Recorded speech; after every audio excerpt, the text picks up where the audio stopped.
झालं ना, 50 रुपयाचं एक वाण घेतलं म्हटलं. माझा नवरा सरकारी नोकरीला आहे ना.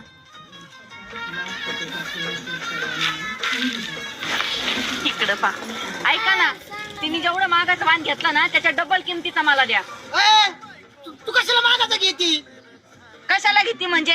ती गेली ना रुबाब झाडून, ते घेणार म्हणून एवढा महागाचा वाण. मी काय तिच्यापेक्षा काही कमी का? बाया काय म्हणतील मला गल्लीतल्या की एवढ्या कमी याचा वाण घेतला म्हणून. हे बघा, उद्या रोजाने कामाला जा, पण मला महागाचा वाण पाहिजे. अगं बाई, तिचा नवरा सरकारी नोकरीला आहे, तुझा नवरा उचल थापी टाक माती. अरे काय गावड्याच्या हाताखाली कामाला आहे, मी माझा तरी विचार कर ना. मला बाकी काही माहित नाही, मला वाण पाहिजे. मला किती गल्लीतले लोक नाव ठेवते. रड नको रड नको. ए दे बाबा दे, काय ते मान वान वान दे. तिने किती नेले? 12. मला 24 द्या मग.